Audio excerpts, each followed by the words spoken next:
Arc 5, Stars that Engrave History. Chapter 31, The Cost of a Mistake. Mimi, I got it. Garfield, you're a nuisance, stop saying that. The next morning, Garfield, looking to be in a rather poor state, walked the streets with Mimi. Giggling, Mimi touched the chest of her robe, which were stained with Garfield's tears and saliva. The stench had reached the point of causing Garfield's nose pain. To Mimi, who had the same sharp sense of smell, that stench must have been unbearable, but when Garfield had advised her to wash it, she'd replied, Mimi, it's fine. After returning to the hotel, I can get a chance of clothes. Missy'll be really mad that I didn't go back last night. Hitaro and Tivy too. Garfield, sorry. Mimi isn't worried about it. Mimi'll only say that Garf's a good boy when Garf sobs and cries. At Garfield's soft apology, Mimi only gave an innocent smile.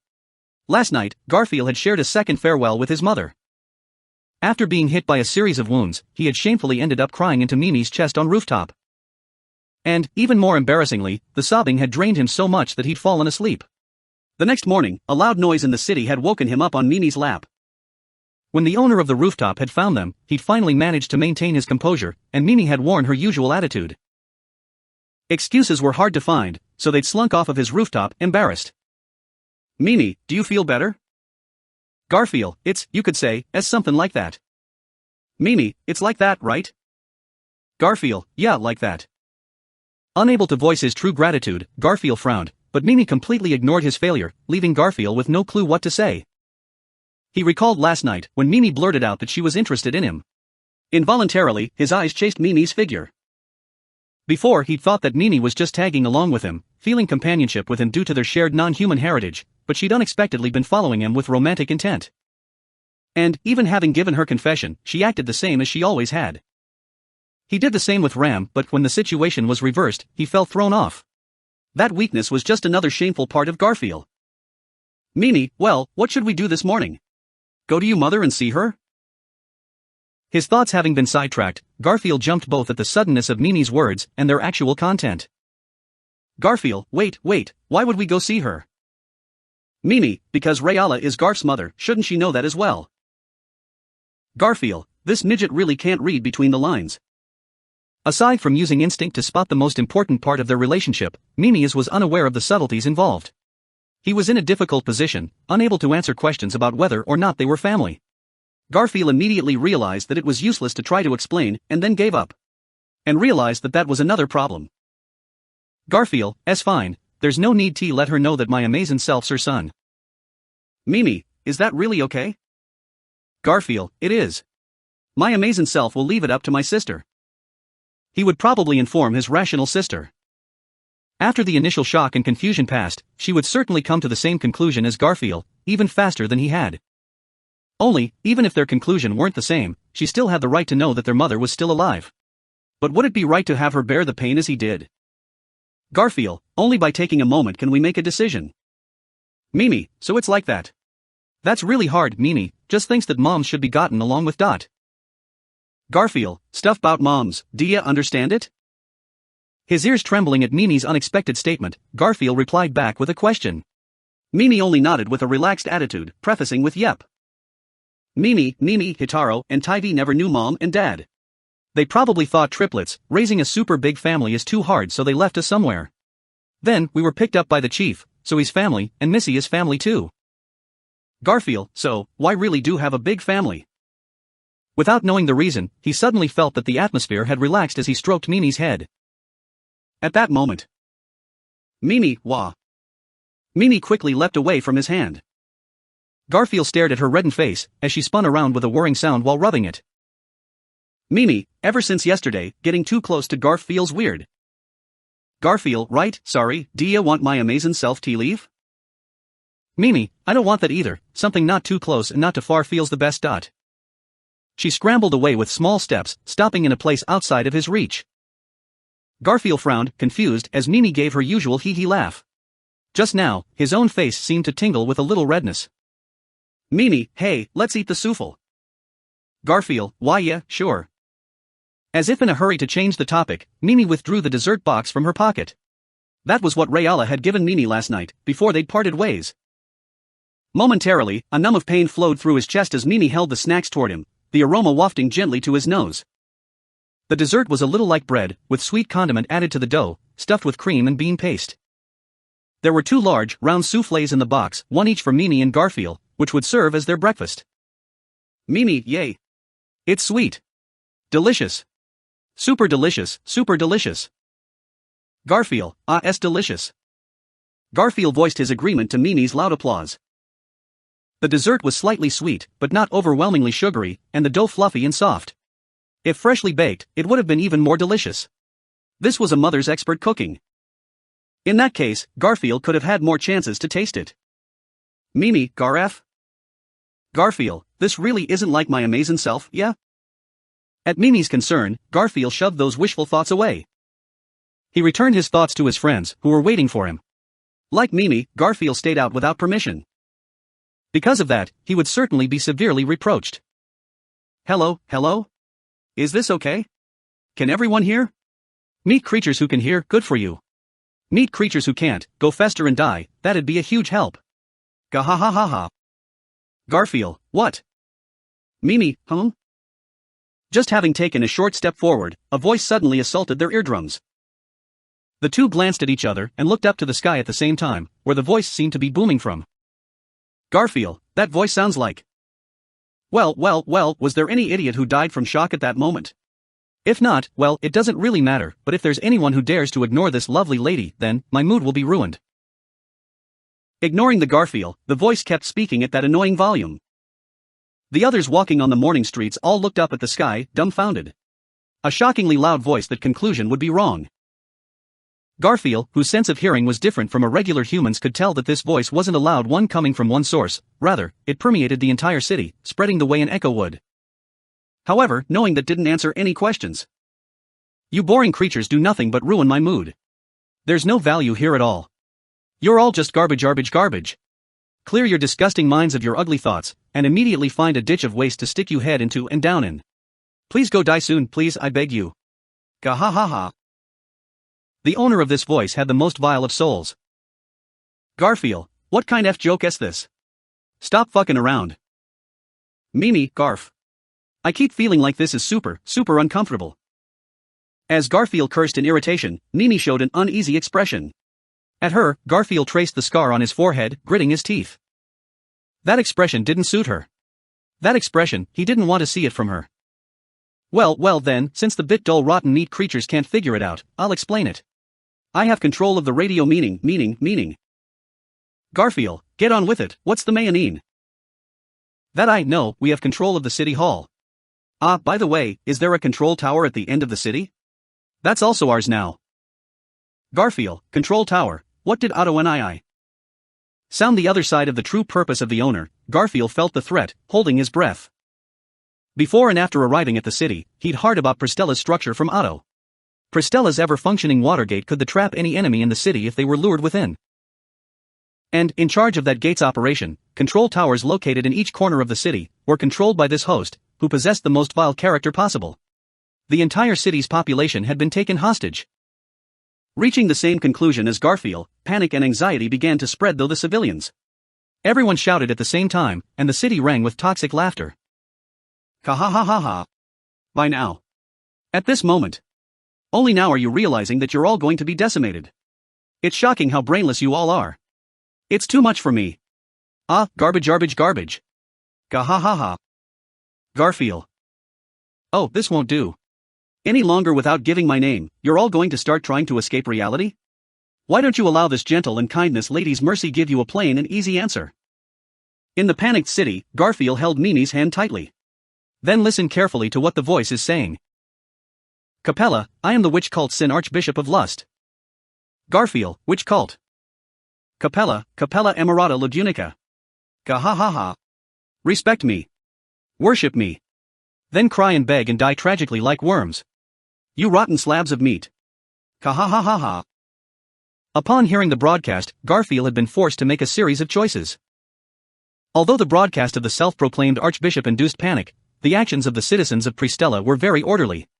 Even in that turmoil, they kept emergency procedures in mind and fled into the shelters scattered around Pristella. Passerbys had attempted to lead Garfield and Mimi into a shelter. However, they had refused to take their lead and instead chose to go elsewhere. That had led Garfield to another choice. Then, the result of that choice. Rayala, Mr. Gorgeous. Garfield. In another shelter, Rayala had run toward Garfield upon seeing him, relieved to find an acquaintance. Garfield endured the pain in his hurt and allowed her to approach. And the result of that choice. From the very moment Garfield had refused to be led to a nearby shelter, this choice was imminent. Where should he be? With Amelia and Subaru, or with the mother whose safety he'd gone out of his way to confirm? Rationally, Garfield knew he should have immediately returned to Amelia. Even so, he'd made the excuse to himself that since this shelter was relatively close by, he could afford to check on her safety. Rayala, it's great that Mimi-san is fine as well. That broadcast had me worried. Mimi, nothing's happened to us. The souffle was delicious, thanks for the treats. Rayala, that's good, I'm glad it was to your taste. Mimi hadn't objected to any of Garfield's choices, and had followed along faithfully. Of course, she wanted to return to Anastasia and her brothers. To her, Rayala's safety was someone else's business, and she had no real obligation to go and check. Garfield. While listening to his own excuse, Garfield, having finally confirmed Rayala's safety, was free to leave. He needed to immediately return to Amelia's side and defend her with vigor and strength. When the witch cult appeared, Garfield would protect Amelia and fight in her name. That was his agreement with Subaru, which he would absolutely not violate. Even if he couldn't protect himself as a tiger, he couldn't forget himself as a man. Garfield, it looks like everything's good, so my amazing self will. Rayala, wait. Mr. Gorgeous, have you? As Garfield prepared to leave, Rayala's unusually timid attitude frightened him. Rayala, have you seen my children yet? They left early this morning, and they're not in this shelter. Garfield. Hurriedly looking up, Garfield scanned his surroundings, unable to see their figures anywhere here. Rayala, even my husband, no, never mind, I said something superfluous. Garfield, what is it? My amazing self will be bothered if I try to hide anything now. Rayala, the broadcast came from the city hall, where my husband works, so today, when something happened there. Garfield. The city hall was a tall building in the center of the city. Garfield had heard that it was in charge of the functions of the city, and the archbishop had announced that they'd seized it. That was where Garek probably was. Garfield, ha! This news came far too abruptly, and Garfield's heart quickened with the rhythm of an alarm. The missing siblings and Garek, who was in the middle of the most dangerous location. Confirming Rayala's safety had led him to learn of the circumstances of her family. Garfield, Captain, Amelia-sama. Their faces, as well as Otto's and Beatrice's, flashed through Garfield's mind. He had to return and become their strength. But, as if immediately chasing that same idea, that faces of the siblings and Garek also flashed through in mind. Rayala, I'm sorry to have disturbed you, Mr. Gorgeous. Please forget what I said. Garfield.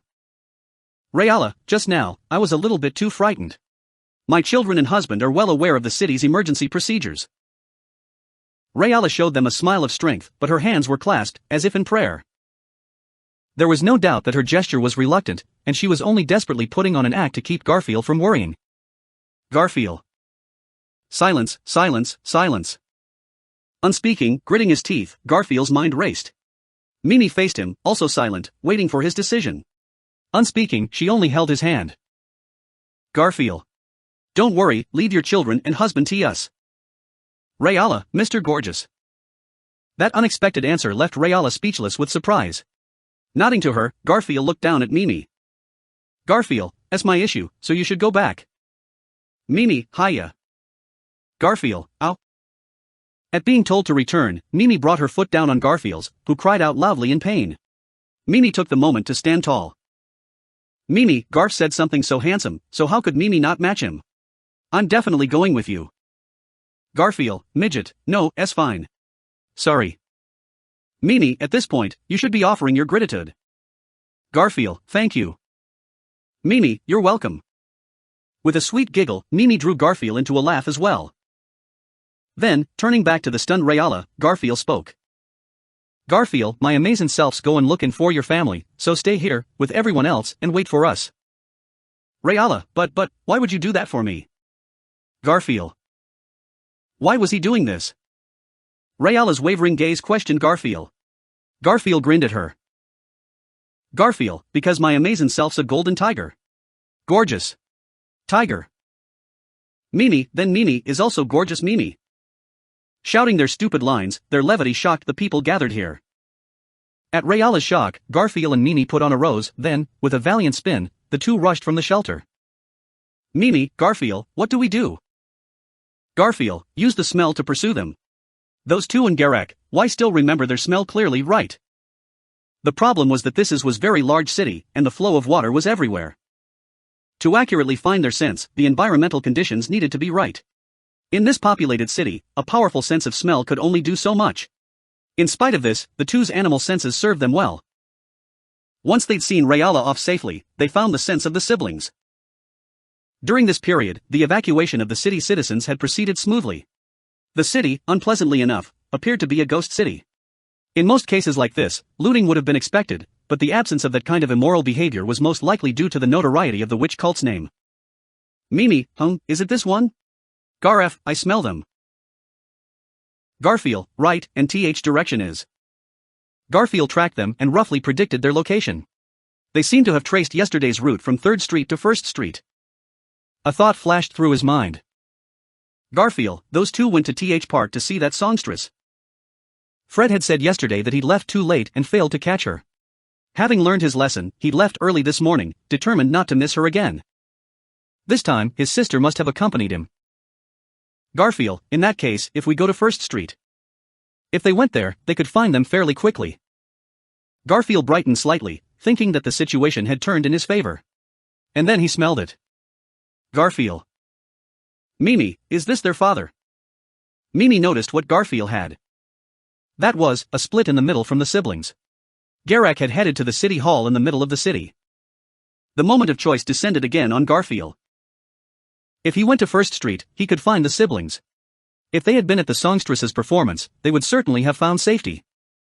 However, the city hall was a different case. As time passed, the people in the city hall, where the witch cult had made their attack, were in increasing great danger. However, Garak was in a place where, at any second, the possibility of his death would increase. Mimi, Garf. What do we do? Garfield. A choice once again approached Garfield. He could choose to confirm the survival of the siblings, who were on the way to reuniting with Subaru. In that case, he would be turning a blind eye to Garak in the city hall.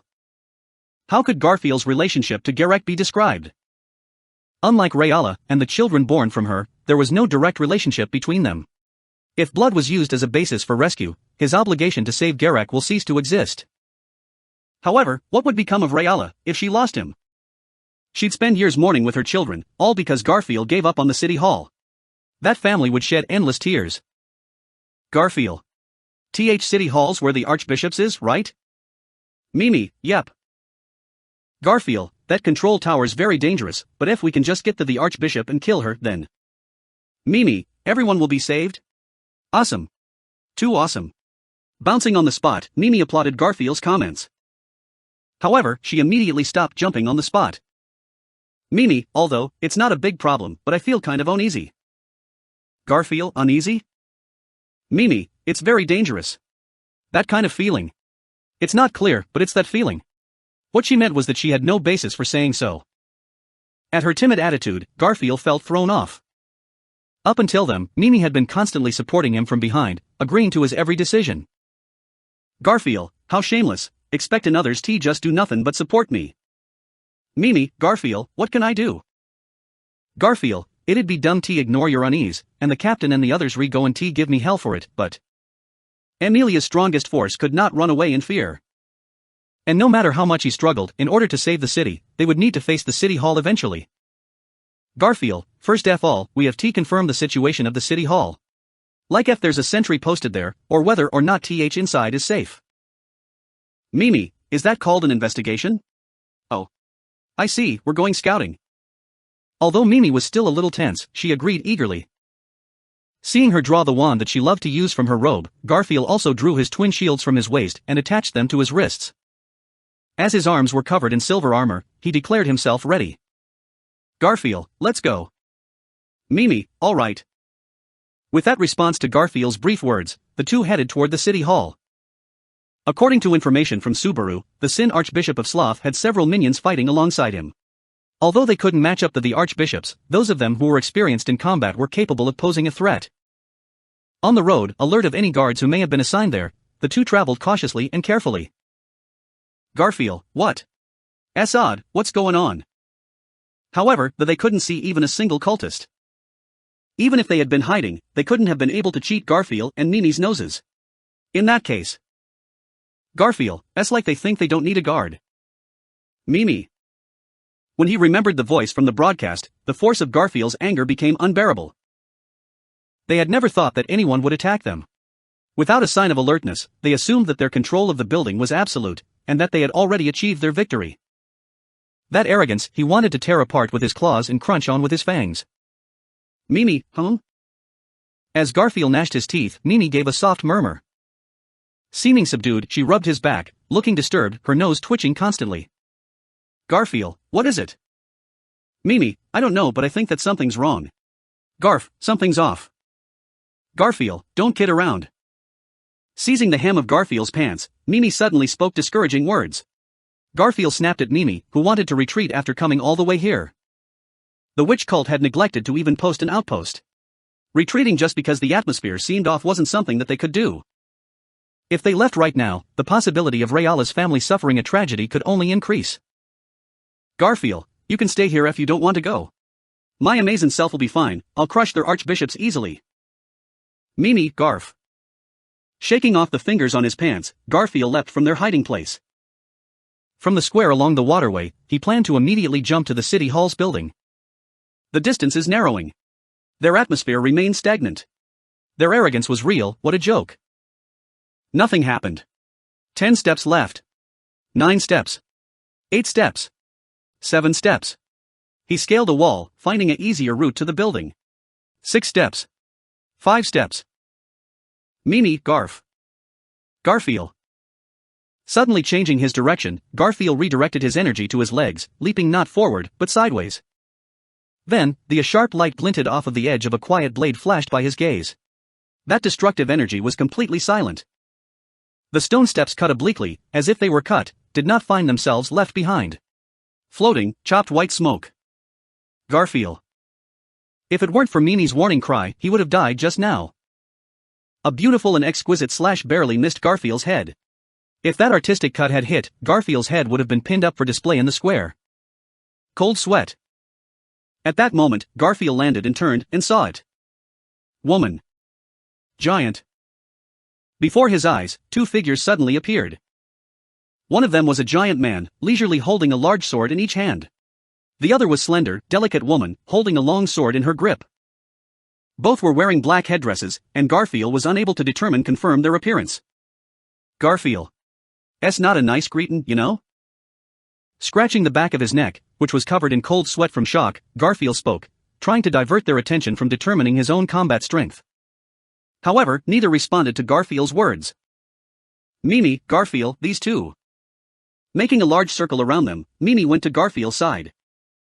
Garfield didn't dare to even look at Mimi, instead keeping his eye on the 2 figures. Garfield, yeah, they're strong. Mimi's voice spasmed nervously, and Garfield answered by placing his hand on her shoulders, supporting her. The 2 they were facing seemed to be dreary, ominous ghosts. The preternatural levels of danger the 2 exuded were impossible to accurately measure. This unfamiliar stimulation pricking at Garfield's skin robbed his mouth of saliva, and he felt an urgent thirst. Obviously, the enemy's strength far eclipsed humanity's. They were clearly superior to that murder machine who Garfield had once fought. Garfield, only 2 people. No other shadows lurked around. The only guards were the 2 before him. They'd cloaked their existence from Garfield up until now, so any other potential presences wouldn't exist. Those with strength had already chosen to stop hiding it. In other words, the 2 in front of them were the barriers that they needed break through in order to recapture the city hall. At the moment when Garfield understood this. Garfield, interesting. Mimi, Garf? Garfield, if we win, we can break through this field. His heart stirred with vigor as he refused to let fear dominate his heart, touching his chest with a shield as he spoke in a sharp voice. Even as his head began cooling, sparks of excitement still bounced within him. However, grasping Garfield's trousers, Mimi shouted. Mimi, no. Garf, no. These 2 people, we can't. They're super strong. Only Mimi and Garfield absolutely can't win. We can't. Garfield, whether or not we win, I would not win or not, I will not try to see how I know. I absolutely would not agree with that. Moreover, Mimi discouraged, then the content of the feeling is to stimulate the fear of Garfield cowardice. Garfield pouted his mouth, his jaw full of anger toward the hostile two. Garfield, even if we run away with tails tucked between our legs, they'll catch up to us. Mimi, then, once. We'll hit them once, dodge, and then run away. If it's just us, we have to leave. Without the chief of Julio's. She pronounces Julius wrong. Garfield. At Mimi's frantic words, Garfield bit his lip and pondered. Indeed, Garfield also understood that Mimi was correct. They couldn't match up to the two of them. Facing that kind of enemy, one-on-one, was undeniably suicidal. As there was no other way, was withdrawing the right course of action? The two figures in front of them were the overwhelmingly strong barrier. With overwhelming power blocking the front, but also had to cross the barrier. Garfield, being defeated by Reinhardt, was far from the strongest he could be. With consciousness that must become the shield of the most important, you must walk the strongest road to the necessary journey that you can claim to be the golden tiger. And then, though not the same as the form of hope, the mothers and their new families met. If he withdrew here, Garek would. Mimi. Again grabbing the hem of Garfield's trousers, dominated by tumultuous thoughts, was Mimi, who held his with an uneasy expression. Garfield recalled their gentle night, where she'd been his kind guardian. Just then, his stubborn feelings began to gradually melt away. Garfield. All right, we'll do just as you said. After an attack, we'll break away and find others to come help us. Is that okay? Mimi, yeah. Yeah. That's it, let's do it. Faced with Garfield's unflappable courage, Mimi gasped with delight. Having unified their views, they turned to face the defensive figures before them, who had remained silent. Their brief quarrel had provided a perfect opportunity to launch an offensive. Had they held back because of honor? Compassion? Caution? Garfield, let's go. Mimi, ha. If they were merely cautious, it was time to crush them. Not needing a signal, Garfield and Mimi leapt into the fray in tandem. Garfield flew toward the woman, and Mimi attacked the giant. As Garfield approached her at bullet-like speed, the woman gently shifted her upper body and, in the next moment, was swinging her blade downward at an alarming speed. The beautiful flash of her sword split the air with a sharpness that fascinated Garfield and caused him to momentarily lose himself. Garfield, ka. However, he wasn't so foolish as to lose himself and allow the blade to reach him. It bounced into the shield on his right wrist, and he took the opportunity to kick at her. She swiftly avoided his blow and attacked again, but her lithe, terrifying form was blocked by his other shield. With the neck as the goal of the cutoff, Garfield shielded with his left hand. Immediately after he kicked her, he light body flying away easily. Garfield, ha. Looking at the form of the woman who he'd easily beaten backwards, Garfield felt a sense of exhilaration. When he glanced back, he saw the giant. I look back, I see the giants who act there, play a role of adaptability, and attack the attack magic blow that slickly passes through the big sword. It is just about to be out of the square. Mimi seemed to have successfully escaped. The giant didn't have the speed to match Mimi as she ran, and this woman didn't have the ability to fight Garfield. In that case, Garfield, if we can win one. If he could take her out, launching another attack later would be easier.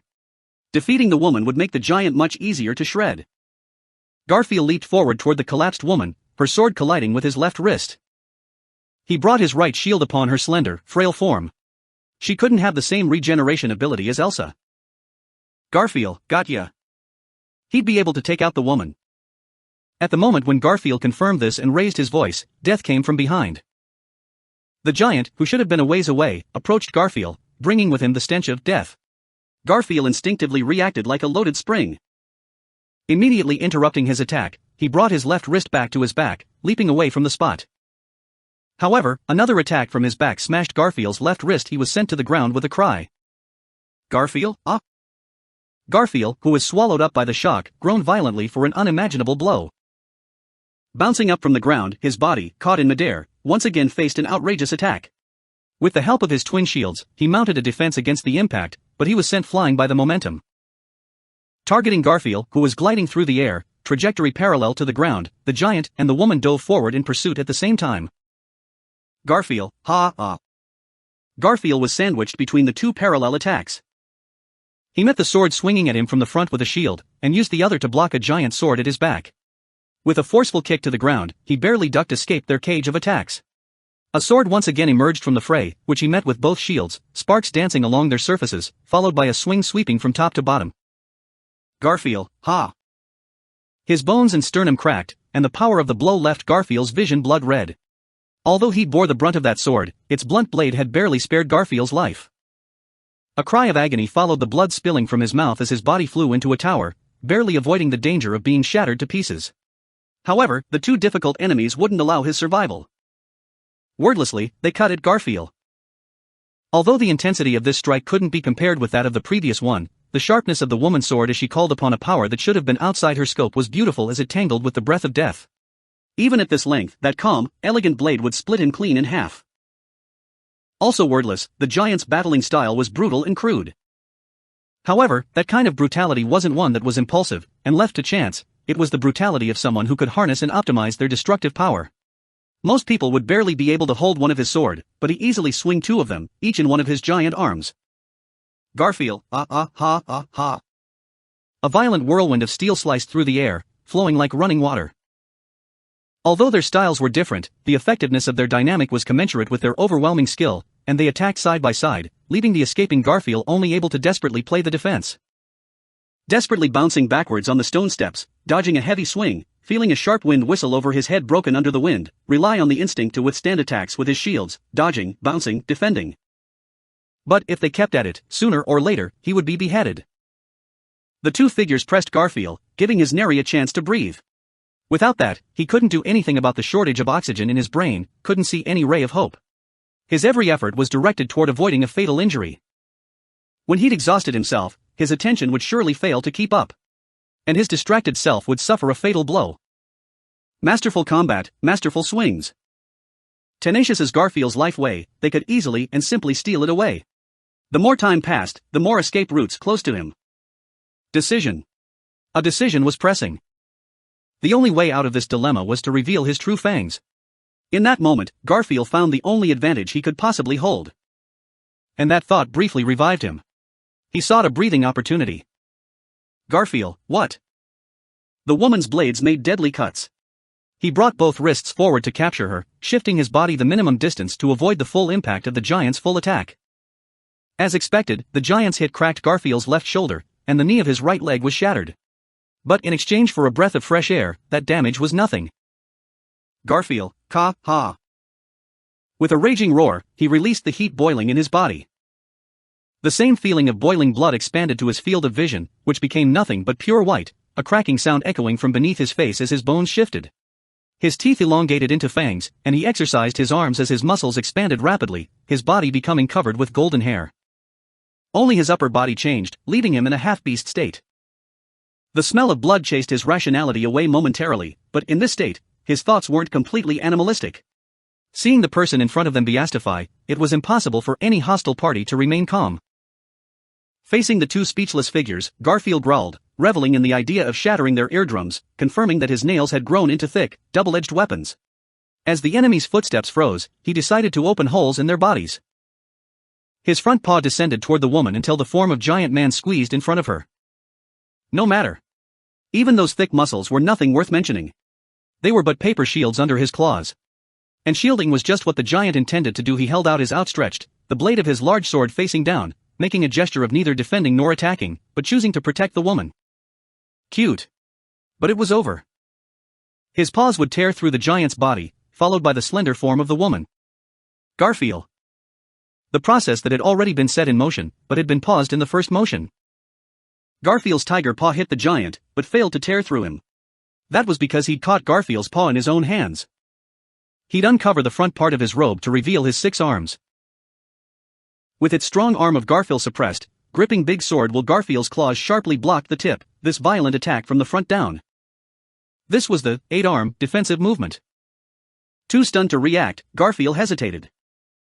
He couldn't believe that the giant could stand up to his crushing blow. That was also to say, in that moment, Garfield had left himself exposed and completely unprepared. From behind the giant's back, the woman swung behind unprepared half-beast and launched herself at him. Garfield's back, covered by tiger's fur, was a sitting target for that woman waving her long sword. As the tip of the sword approached, Garfield felt the invisible breath of death on his neck. However, his paws captured by the giant's hands, all he could do was wait for death. Mimi, hold on a second. Garfield would have been split diagonally in half, had the woman's cut not been stopped by an unfolding blue magic barrier. Her strike bounced into the barrier, which disappeared as she landed back on the ground. The orange-haired kitten had saved Garfield in the nick of time. Mimi, Garfield, we promised that we'd flee immediately. For the first time, something like reproach colored Mimi's voice. In his half-beast status, hearing the voice coming from behind, Garfield's rationality flew back into his head as he started to recognize his own stupidity. Ignoring anxieties, being far too careless, having been too dismissive to his opponent, he'd landed himself in a dangerous situation. From that dead end, Mimi had rescued him.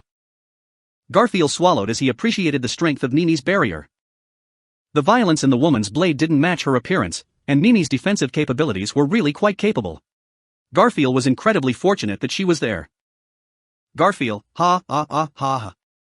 Woman. Resting assured that he would be safe, Garfield broke free of the giant's grip. Kicking at the body and spotting his blow being blocked by an arm, Garfield picked Mimi up by the waist and disengaged from the battle. In this way, he would flee from here with Mimi. Following their original plan, they'd pick the fight back up with reinforcements. Woman. Before they could move, the woman had quickly caught up. But once again, Mimi launched a barrier, this one larger than the previous one. The woman was again knocked back, and Garfield gathered all his energy into his legs, preparing to escape. A breath. The figure of the woman stopped and gently cast a hand in front of the barrier.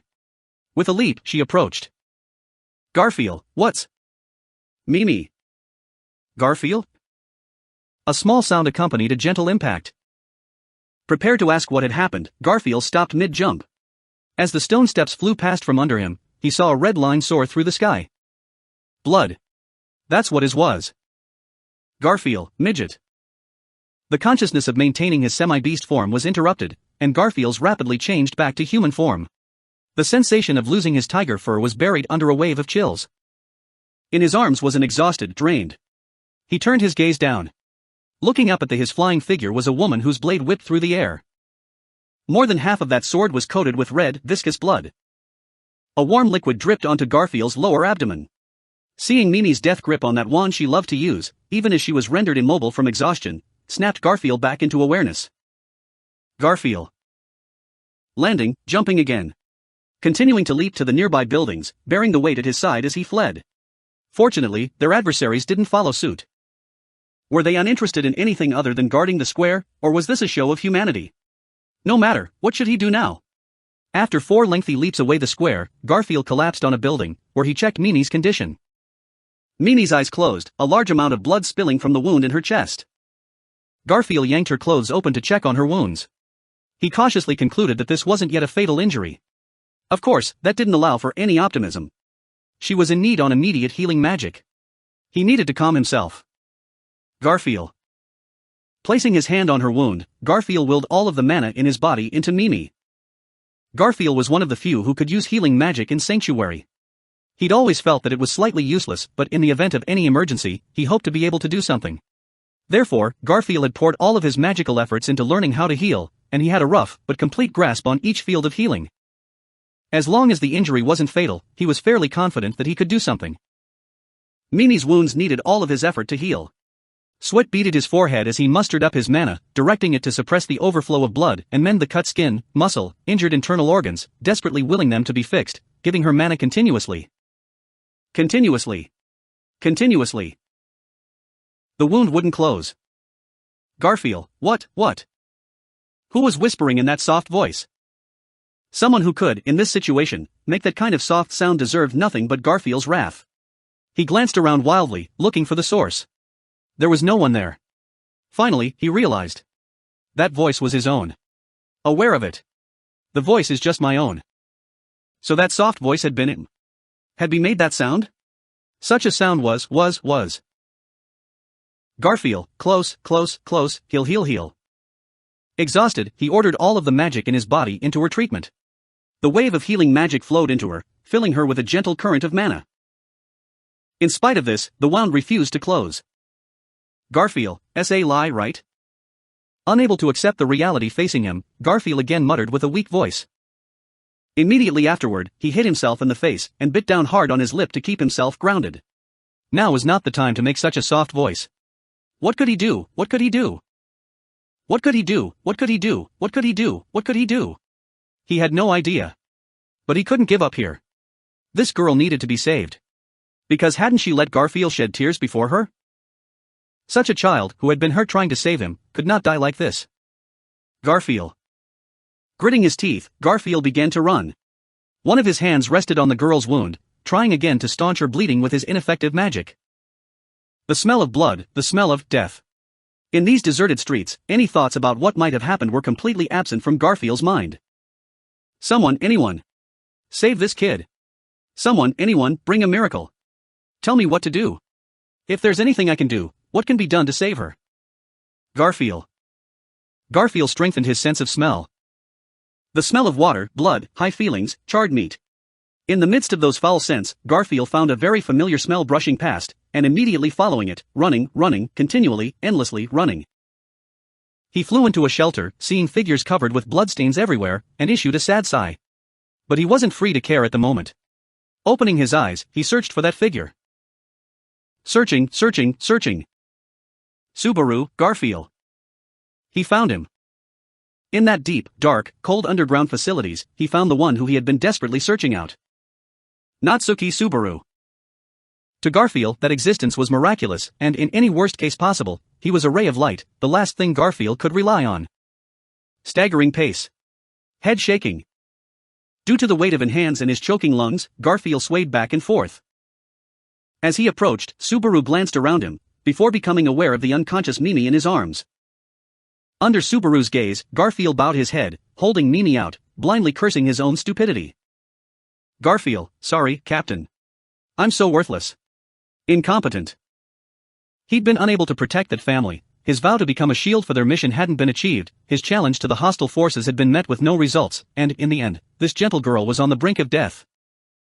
Subaru, Garfield, what happened? No, it's not the time for that. Ferris. Ferris, I know. Hurry up, give that child to me. Reaching out, Mimi was taken from his arms, and placed in a bed near Subaru. Garfield took a moment to try to sort through his thoughts. In the next moment, a volatile healing energy overflowed, permeating the space. Garfield simply couldn't compare. If Garfield's healing prowess was likened to a drop of rain, Ferris would be a waterfall. Witnessing the magic that could resurrect even a lost life, healing, Garfield looked as if she had been drawn out of her soul, her face staring at her treatment. Subaru gently placed a hand on Garfield's slackened shoulder. With a glance, he could see that Subaru had endured an appalling injury to his foot. Subaru, although I can't say that this went well, you did a great job bringing her to Ferris. Thanks to you, this child can be saved. Garfield, thanks to me. What was Subaru saying? Thanks to Garfield, Mimi had saved? Ridiculous. Mimi was hurt so severely, and it was all Garfield's fault. Mimi's life should never have been in danger in that first place. That had all happened because of Garfield's poor judgment. Emptiness and twisted thinking, unsolvable thoughts of guilt, and self-conscious stupidity. The world would never forgive Garfield's foolishness. He had made a mistake, and he would need to pay the price. And still, the worst results were happening. Subaru, Ferris, what happened? Feeling a change, Subaru's expression grew worried. Subaru dragged himself over to the bed, questioning the man who was casting his potent healing spells. In that terrifying torrent of magic, the healer shook his head. Ferris, why? The wounds, they won't heal. If it goes on like this, I don't know if I can save her.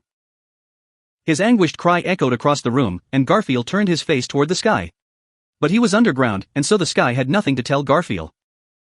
The price of his mistake could be nothing but a repatriation by blood. Chapter 32, The City Hall Raiders Conference. Ferris, really? Healing magic has no effect, so we can only use such a primitive treatment. Ferris, with blood staining his cheeks, clenched his teeth in irritation, waving a hand around. Lying in front of him, blood still flowing from her chest, was Mimi's unconscious form. Wholeheartedly wanting to stop the bleeding, he'd been forced to bind her wound with a magic cloth and several layers of bandages. This was something typically used for hand and foot injuries, but it could also be applied to the chest to maintain a wound's closure and prevent bleeding. Only, Mimi's chest wound was just above her heart. The amount of time she had left could only depend upon her own vitality. Subaru leaned against the wall, watching desperate treatment as he fretted about Garfield. Looking down, he saw that instead of looking at Mimi, Garfield had plunged his bloody hands into his short blonde hair, and looked down, a far cry from his usual optimistic self. The blood covering his body was not only Mimi's. It was plain to see that he had his own severe wounds. Blood stained the corners of his mouth, and the amount of blood still pouring his shoulders was particularly heart-wrenching. His trousers were torn near his knees, where flesh was missing and white bone could be glimpsed. Subaru, Garfield. Mimi can be entrusted to Ferris for the time being. You also need treatment for your wounds. Can you administer healing spells yourself? Garfield, yeah. Nodding, Garfield slowly pressed his palms to his wounds, began to deliver the healing mana into his own body. As he watched the slowly healing wounds, Subaru looked down at the conversation mirror in his hand.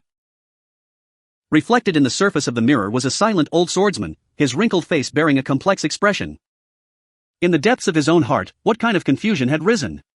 Undoubtedly, Wilhelm must have reached the same conclusion as Subaru. Subaru, the wound can't be closed, which is to say. Wilhelm, in all likelihood, that's because of the divine protection of the Shinigami. Finishing Subaru's words, Wilhelm came to the expected conclusion. The terrible curse of incurable healing of a wounds was given by the death god's blessing. That Mimi's wound couldn't be healed by magic was probably due to such a blessing. Then, in Subaru's mind, only one person could conceivably have done this. Of course, while it couldn't be asserted that no other person could possibly have the same divine protection. Subaru, Wilhelm-san. Although this isn't a happy thought, your wrist injury, how is it? Wilhelm. Wilhelm briefly closed his eyes, then removed his coat and presented his left hand to Subaru. The bandage wrapped tightly against it bore no bloodstains. Then there was no bleeding, so his attacker couldn't be near. Wilhelm, even assuming that the injury was given by someone who had the same protection as my wife, as long as my wounds have not opened, her life cannot be near. Although that should be a matter of course. Subaru, Wilhelm-san. Was he frustrated, or was he relieved? Subaru did not know. Wilhelm had lost his wife a full 15 years ago. Even 1 year ago, he'd certainly not doubted her death.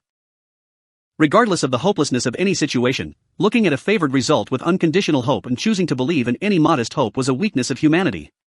However, even if Wilhelm succumbed to that weakness, Subaru found no shame in it whatsoever. Therefore, at this moment, Subaru found no words he could say to Wilhelm, who but of course desired neither casual comfort nor encouragement. Behind Subaru, a change in the situation had occurred. That was... Ricardo, bro, sorry, to take your time while you're treating a wound. Saying so, Ricardo sat on the ground. Near Ferris, desperately conducting his treatment, the Beastman sat in front of the bloody Garfield, eyeing him sharply. To meet that gaze, Garfield slowly raised his head. Ricardo, I don't know what happened. But I know that if bro hadn't brought her here, Mimi wouldn't have made it. So... Garfield. Ricardo, really, thank you very much. I'm deeply grateful.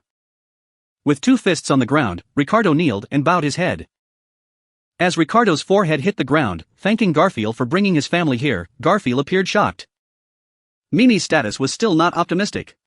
It was understandable that Garfield held some guilt for not being able to successfully defend Mimi. But that was by no means Garfield's fault. What good would it do to blame him? Ricardo had, of course, hoped for Mimi's safe return, and having her back in that state, he couldn't have been calm.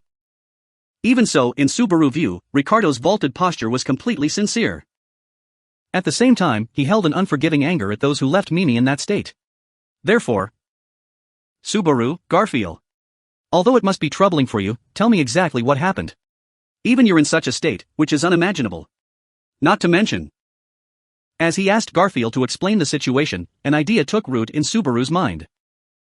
It was earlier, as he sorted through their information with Julius and Wilhelm, contemplating the siege of Pristella, the idea had briefly crossed his mind. Seizing the 5 control towers, the witch cult had turned the entire city as their hostage. Each location must have been occupied by a mighty force. Assuming that was right, they were most likely guarded by wrath, greed, lust. Then, the likelihood of gluttony's presence was also high. That gluttony was precisely Subaru's target. Greed, who had Emilia, and wrath, who regarded Subaru as Betelgeuse. Lust, whose ugly nature he'd heard earlier, and gluttony, the target he'd been hunting. Although the situation was indeed the worst of the worst, at the same time, there had never been an opportunity better than now. Being entrapped in a spider web was precisely the right time to exterminate all the spiders. Subaru, anyway, we have attacked these guys eventually. After all, if we don't, we'll never be able to return safe and sound. Subaru. Garfield stared at him in surprise. Subaru nodded with encouragement, urging him to speak. Garfield, after hearing that broadcast, my amazing self and TH Midget went to the center F the city. Both of us hated that broadcaster's annoying voice. Ricardo, we were also discussing a way we were gonna do that. Looks like you got the first chance. Garfield, on TH way to the city hall, TH were no sentries, and no appearance if anything get in our way. So my amazing self headed straight toward the city hall where... Garfield's words stopped, as he clenched his teeth, his fists trembling. This was not fear, but anger. However, Subaru believed that anger was directed not at his opponent, but at Garfield himself. Issuing a fiery, angry breath, Garfield continued. Garfield, two enemies appeared. One of them was an huge man TH lugged around two giant swords. TH other was a thin woman and had a slender sword. No matter what, if they was serious about it, they'd match me one-on-one. No, they'd most likely be stronger than my amazing self.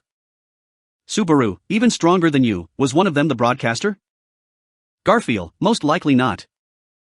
Subaru almost wondered whether or not there was a problem with his ears. Garfield was not only the strongest in Amelia faction, who was meant to face the witch cult if the need ever arose, he also sat at the peaks of strength in their combined force.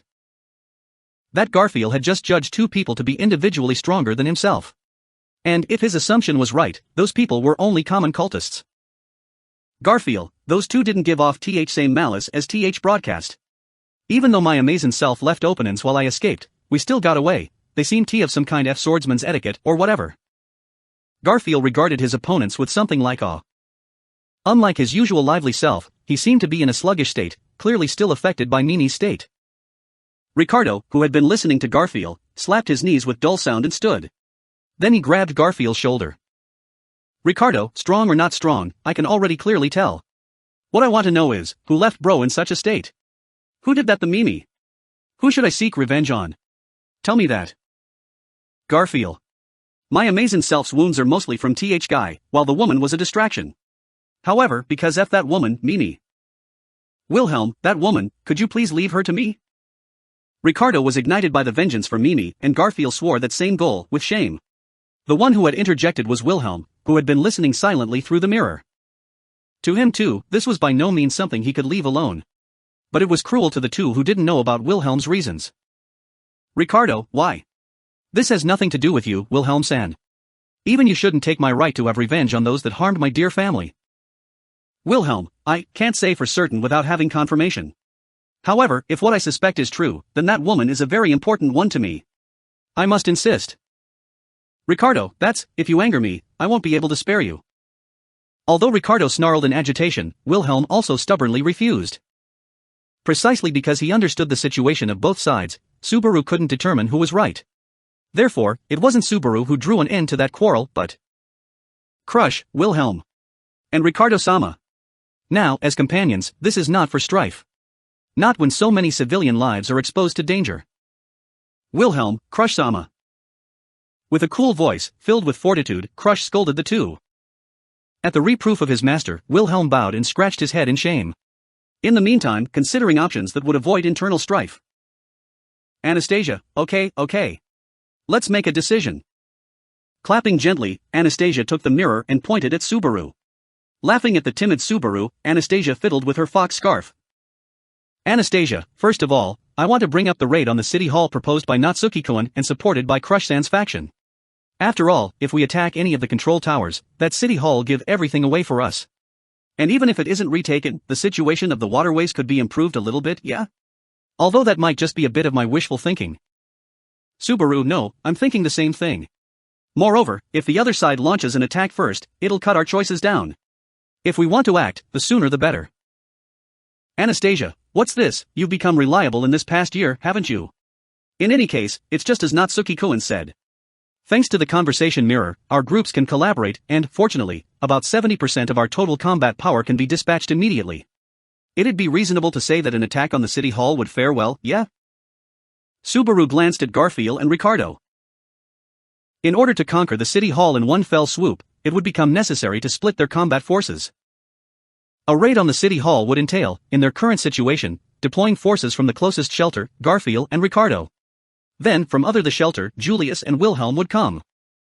Members of the Iron Fang, as well with both Tan and Can, and the numerous adventurers who were staying in the city. Adding them to their ranks would improve their combat effectiveness. Subaru, honestly, if Reinhardt were here, everything would be fine. Could we get Ton and Ken to summon him? Julius, it's strange that we haven't located him, is that what you're thinking? Julius, in response to Subaru's attempt to maximize their combat power, shifted his gaze toward him. Julius, before entering the shelter, the two seemed to have fired magic into the sky as a signal. However, Reinhardt, who should have appeared instantly, didn't appear. And this isn't a pleasant thought, but... Subaru, but what? Really, are you still hesitating at this point? Julius, then, I welcome you to feel the same trepidation that I do. Feltsama's followers were separated from her and Reinhardt a little bit before all this happened. It seems that they were last seen speaking to a red-haired man. Subaru, red-haired man, that couldn't be that damn bastard, could it? Julius, I can neither confirm nor deny this. Subaru gritted his teeth indignantly while listening Julius's elegant answer. Felt and Reinhardt had met. If Subaru's speculation were right, Reinhardt's father, Heinkel. What would the two have to say to that man? And now, why weren't they taking action? Subaru, however, he showed up at Sirius's speech in that previous loop. What's the difference? Is it because of the broadcast? Has he taken action already? Which one after the last is what conditions are different, and Subaru cannot clearly know the difference. In any case, knowing that they couldn't count on Reinhardt to show up was a cause for alarm. Subaru's shoulders dropped in contemplation. Meanwhile, Ferris had returned. His feminine costumes were black blood-stained and full of sweaty faces. Ferris, Hugh. That took quite a while. Ricardo, so, how's Mimi's condition? Is she fine? Did you save her? As Ferris wiped his forehead of sweat, Ricardo questioned breathlessly. And Garfield, from behind him, also cast him a panicked gaze without standing up. However, at their sincere eyes, Ferris shook his head ruthlessly. Ferris, I can't say that I've saved her, but the wound isn't getting worse. That's all thanks to her brothers right now. By strengthening their link, she's barely managing to hold on. Ricardo, that's their divine protection of triplets, right? In that case, what'll happen to the brothers? Ferris, their blessing is mean to have 3 children share the burden of fatigue and injury. Their link strengthening allows the brothers to share the injuries of their seriously injured sister. In that case, although her life can be prolonged. Tivy, when sister's life is exhausted, will die too, right? From the mirror, a pained voice echoed forth. Ricardo frowned and took the conversation mirror, which reflected Hitaro and Tivy, sitting side by side. The two brothers were also clutching their chests in pain. Ricardo, you guys are idiots. Really, just a group of hopeless idiots. Hitaro, however, when I think that this is sister's pain, knowing that we're feeling the same pain together makes me a little happier. Tivy, I'm not as strong as my brother. So, Chief. I believe that you'll be able to do something for us soon. Because if I die, I'll become a ghost and haunt you. Being assigned to aid the injury suffered by their sister, the two brothers experienced the same serious injury. Seeing Hitaro and Tivy lying side by side in their shelter, Ricardo gave a deep breath sigh and took his machete in hand. Then. Ricardo, in other words, we have to move quickly then. If we don't, there's no point. Ricardo whispered in a deep voice that emanated his passionate feelings. Anastasia, send the Iron Fang out and have them secure the road until you reach the city hall. Then have our best break into the building itself, and try to seize it in one fell swoops. The enemies are the huge man and slender woman. Following them should probably be Lust. Subaru, the elites here are Garfield and Ricardo. Then Wilhelm Sand and Julius. Crush, I'm going too. Those words came from Crush, who had tied her hair into a ponytail. She stood with sword in hand, having shed her dress for armor suited for battle. Subaru, Crush-san, by saying you'll go, you mean that you can fight? Crush, although I'm not as strong as I was before, I've had Wilhelm as a teacher. In addition, I can use the wind to augment my strikes. I don't intend to be a burden. Crush's power, before losing her memory, was enough that her individual presence had made a difference in the Battle of the White Whale. However, the strength of the current amnesiac Crush was unknown to Subaru. Honestly speaking, Subaru had thought that her newfound femininity had led to a seeming loss in her adaptability to the struggle. Wilhelm, Crush-sama's talent with the sword has not declined. That, I can guarantee. Wilhelm's words wiped away the last of Subaru's discomfort. The old swordsman nodded, gazing through the mirror at his master's side. Wilhelm, however, please be careful. I implore you, please place your safety first. Crush, it's the obligation of the nobility to bear burden of and shed blood for the people. If innocent people weep, then I will shield them under my wing. I will fight, Wilhelm. Wilhelm, honestly. But, it's because of this that I offer you my sword. Crush spoke resolutely toward Wilhelm's allegiance. Ferris raised his hand as he watched, face full of admiration. Ferris, yes. Yes. Fairy-chan too. If Crush-sama will fight, then please let Fairy-chan accompany you. Please? Crush, Ferris traveled between shelters to cast healing spells on those in need. I'm very proud of your contributions. But don't mistake which battlefield you should be fighting on. Ferris, gah. Silenced in that manner, Ferris bowed his head, searching for any retaliation. Unable to find one, he raised a white flag with a tearful expression. Ferris, Wilji. Definitely do a good job protecting Crush-sama, okay? Absolutely, absolutely. Wilhelm, I understand. Even if my own life is in danger, even if it burns out, I will do so. That was Wilhelm's answer to that trust, full of tragic determination. Ricardo waved his sword gently, and Garfield finished his own treatment and stood with his back leaning against the wall. Through the mirror, Wilhelm stood with sword at his waist, and Julius wore his knight's uniform leisurely. This was the dawn of the decisive battle, which would also include Natsuki Subaru. Subaru, ga. Ferris, Su Subaru-kyun. What are you doing? Biting his molars to endure the pain in his right leg, Subaru finally climbed to his feet. Ferris, flushed in fury, slapped Subaru upside the head, glaring at his foot, which was still missing skin and muscle. Subaru, Ferris, that hurt. Ferris, of course it did. I've obviously said that you absolutely need rest, so what possessed you to try to get up? Do you want your feet to rot off? Subaru, even if it's torn off, there are still things that I have to do. Ferris, you should understand my feelings. Do you think I can really stay here obediently and wait for results? Ferris, mew. Ferris raised a hand to his mouth as Subaru pressed on. Sending his companions to a place where survival was unlikely, then waiting for results. Subaru could never endure such a thing. If, by running around, he could come up with some clever idea and help someone, how could he lie here? Subaru, you can fight like this. Well, I must fight too. Beatrice protected me, and Emilia's in danger from greed. In this state, you want me to retreat? Ferris, is that to say that you won't regret losing your foot? Subaru, of course I'm bound to regret it. But I'd regret not fighting more. Ferris, then, Subaru-kyun also wants to play a cool role. With an exhausted expression, Ferris held a hand to his forehead. After that, he pressed his hand to the wound on Subaru's leg. Ferris, what I'll be doing now is giving you a bit of solace. Subaru, solace is, wait a minute, Ferris-san. The injury kinda hurts, so rubbing back and forth like that is going to really hurt. His hands on the wound, Ferris ravaged Subaru's leg was what should have happened, but instead, a brilliant line shone from the injury, ending the pain which had been piercing through it like a sharp blade. Subaru, shocked at the effects of that magic, looked Ferris in the face. Then, Ferris, you look murderous. Subaru, no. Although, if you have such convenient magic, don't be so reluctant to give it to sooner. This is great, I can move. As Ferris's sharp tongue bit into him, Subaru jumped lightly with his right leg. While enjoying the joy of his new freedom of motion, he began to dance in place. Pain was no longer a problem. His palm hit the wound with a smack as he celebrated the amazing change. Then, Subaru looked down, feeling something sticky and wet. His hands were covered in red, and his foot's wound had ruptured. Subaru, hey. Didn't you heal it? Ferris, I never said I healed it. I just asked if you'd regret it if you lost your leg. Fairy-chan removed the pain from touch. As long as you're careful, you can keep your leg if you limit your running around. Subaru's bleeding leg shook as Ferris rebandaged the wound and cast fresh spells. The blood stopped, however. Subaru felt even more uncomfortable, realizing that he could feel nothing from his leg. It was similar to anesthesia, but he didn't feel quite as sluggish. Aside from not being able to feel touch, his right leg's actions were almost normal. However, pain itself is a necessity to avoid destroying one's own body. For the sake of convenience, those sensations have been revoked, but Ferris, of course, I'm doing this reluctantly. When we meet back up, there will definitely be some residual effects.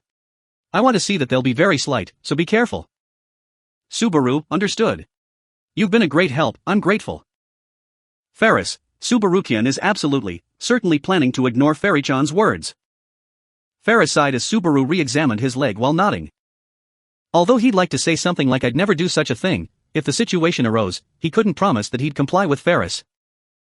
Unable to make any promises, Subaru could only thank him once more before heading back toward Garfield and Ricardo. Subaru, right, I'm coming too. It's useless to try to stop me. I don't think I'll be too much help in combat, but there must be something I can do. Ricardo, why would I stop you? You'd bring with you the strength of 100 men. I'll be counting on you.